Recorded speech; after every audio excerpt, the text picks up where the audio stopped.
Friends, good morning. Okay, if you hear my voice, clap once. Hear my voice, clap twice. Hear my voice, clap 3 times.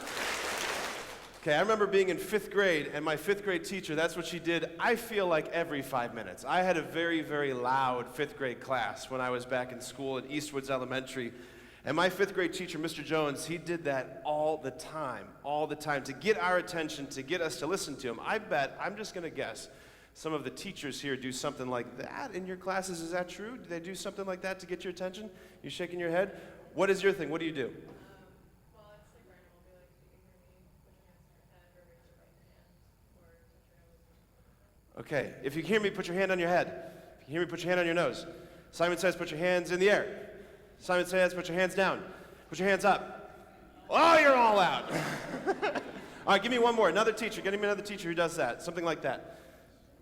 Is there like 1st grade, 2nd grade? Do we do anything like that? You just have perfect classes? Yes, Miss Poneke. Oh, you stand up. You gotta say it louder.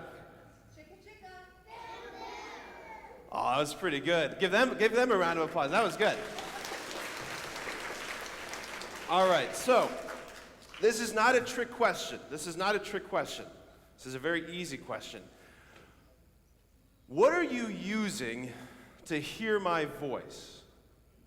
Your ears. Okay, good. I told you it wasn't a trick question. You're using your ears to hear my voice. You use your ears to hear sounds. You use your ears to hear your teachers' voices.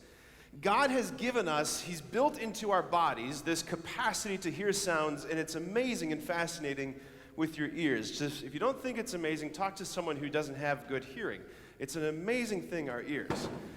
Now, here's what I think is fascinating. In the scriptures, in the Gospels, one of the things that Jesus says at one point in John's Gospel, chapter 10, He says, I am the good shepherd. So Jesus is speaking, He says, I am the good shepherd. My sheep hear my voice. They know me, and they follow me. So here's Jesus saying, I'm the good shepherd. My sheep, us, all of us, they hear my voice, and they know me, and they follow me. In other words, Jesus is saying, you have the ability to hear my voice. You have the ability to hear my voice. Now, here's the question. Okay, how? Like, it's very easy and obvious to answer the question how I can hear other people's voices. It's just my ears. What do I need in order to hear Jesus' voice? The answer is our, ready? Imagination. Why don't you say imagination? You have to say it like SpongeBob. Imagination. Just kidding. Don't do that. Okay.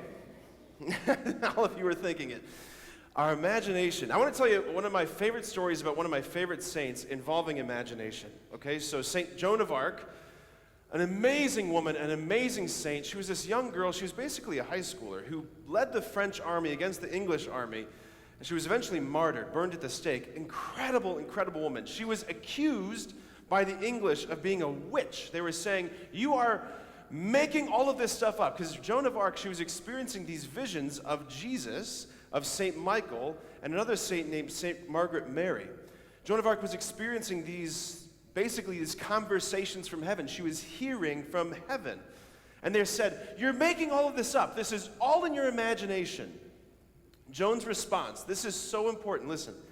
Joan's response was, of course it's in my imagination. How else could I hear them? Of course it's in my imagination. How else could I hear them? This is so fascinating to me because oftentimes when we hear or we think of imagination, we think of stuff that's imaginary, stuff that's made up. And sometimes that's true. Like if you want to imagine a pink elephant with little baby wings and sitting on a cloud made out of cotton candy, you can think that in your mind. Does that mean that's real? No, probably not, right? Usually when we think of imagination, we think of things that are imaginary, things that are not real. But here's the thing. God gave us this power in our souls called imagination to be this place where we can interact with Him, where we can hear His voice. What I want to do in the few minutes that we have in this homily this morning is I want to kind of activate our imaginations because I want to teach you how to hear God's voice. Do you want to hear how to hear God's voice? Do you want to learn that? Yes? Raise your hand if you want to know how to hear God's voice. Wouldn't it be crazy if you could actually hear God's voice? Yeah, it'd be amazing. Like I want that for us. I want to know how to hear God's voice. But just like many things in life, you have to be taught this. You have to be taught this. And why do I want us to know this? Because in this first reading that we had today from Mass, Paul's writing to a church, in the early church, a community called the Colossians. And he's telling them essentially, you're called to live differently. Listen, eyes up here. St. Paul is talking to the Colossians. He's saying, you are not called to live like everybody else in the world. Why? Because you're Christians. You're called to something different. The way that you act, the way that you speak, the way that you treat people, the way that you love, the way that you are patient, the way that you are obedient, it's supposed to be different because you're a Christian. You're not supposed to look like everybody else. You're not supposed to act just like everybody else. You're supposed to be different because you're a Christian. But that doesn't mean that you're just part of a club. It means that you have a relationship with someone named Jesus. That's what being a Christian is, someone who has a relationship with Jesus. And I don't know about you, but I have a hard time having relationships with people that I don't know how to talk to. Right? If I'm going to have a relationship with Jesus, if I'm going to have a relationship with God, I need to know how to talk to him. Does that make sense? Yeah, that's why I want to teach you this. Okay, so here's what I want you to do. If you can just humor me for a moment, I want to ask all of you just to very quietly just close your eyes for a second. Take a breath in, let it out. Okay, so just calm our bodies down for a second. All right, so let's get our imagination going. So one of the things about our imaginations is that we can guide our imagination by thinking things, and we can also open our imagination to the Holy Spirit, for the Holy Spirit to interact with us, to speak with us in our imagination. So first, let's just do this. I just want, in the quiet of your own mind, not using your mouth, not using your voice, I want you in your head, I want you to speak your first and last name in your head, not using your mouth, not using your voice. Say your first and last name. Now raise your hand if you could hear yourself saying your name in your head. Okay, hands down for a second. Now I want you to do something funny. I want you to now scream in your head your first and last name. Make it louder in your head. Did it sound louder? Raise your hand. Okay, hands down.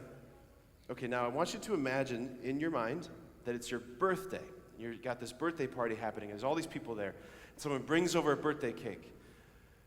Raise your hand if your birthday cake has candles on it in your imagination. Yep, hands down. I want you to now imagine everyone singing to you in your mind. You're hearing them sing the happy birthday song to you. Raise your hand if you can kind of hear them singing the happy birthday song. Okay, keep your eyes closed. All right, hands down. So now I want us to invite the Holy Spirit to speak to us, for God the Father and Jesus and the Holy Spirit to speak to us in our imagination. Now God can speak in our imagination in all sorts of ways. He can speak using that voice kind of that you just heard. His voice can sound a lot like our voice. God can also speak by giving us images in our mind. He can speak to us by maybe bringing in a song that kind of bubbles up into our mind. Oftentimes for me, God speaks by directing my mind to clips or scenes from movies or TV shows or books that I love.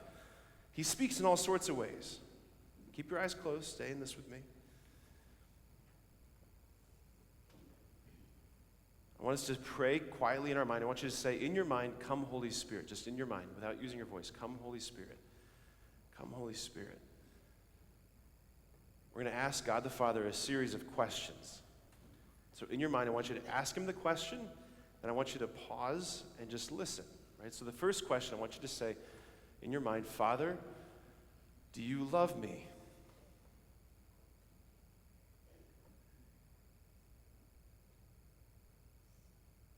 And keeping your eyes closed, if you felt like you sensed a response, I want you to raise your hand.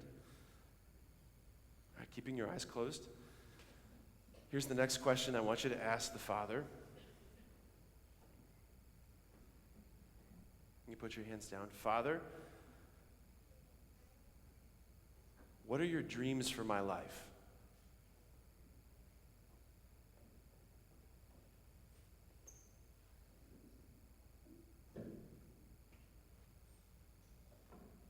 Here's the third question.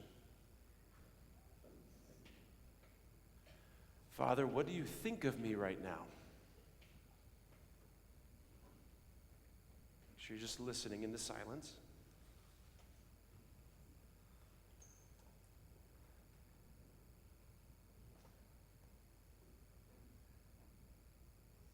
right, here's the last question. Father, what is your love for me like?